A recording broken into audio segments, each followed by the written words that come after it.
அனைவருக்கும் வணக்கம். உங்கள் அன்பு கவிஞர் தமிழ் மன்னன் நாதன் ரகுநாதன். ஒரு தமிழனின் போர் முழக்கம். இன்றைய தினம் நமது முன் உள்ள முதற்கடமை தமிழை பயிற்று மொழியாக்குவதற்கு முன்பு பேச்சு மொழியாக்குகின்ற நிலையை நாம் எடுக்க வேண்டும். இன்றைய தமிழ் குழந்தைகள் மம்மி, டாடி என்று தாய் தந்தையரை அழைக்கிறார்கள். அவ்வாறு அழைப்பதை பெருமையாக கொள்ளாமல் அம்மா, அப்பா என்று மட்டுமே அழைக்க கற்றுத்தர வேண்டும். மேலும் நமது தமிழ் சங்கங்கள் கூட்டமைப்பாக ஒன்று சேர்க்க முடிவதில்லை.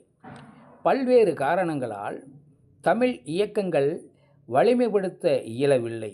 காரணம், தலைமை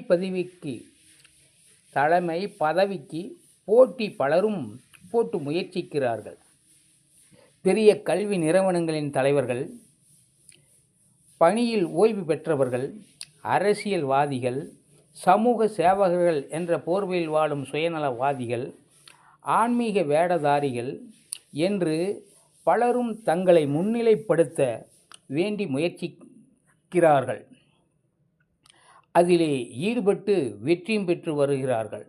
அதனால் உண்மையான தமிழ் மொழி பற்றாளர்கள் பொதுநிலையில் பொது உயர்வுக்காக, தமிழின் முன்னேற்றத்திற்காக ஒருங்கிணைப்பு நடத்துவது மிகவும் கடினமாகவும் உள்ளது.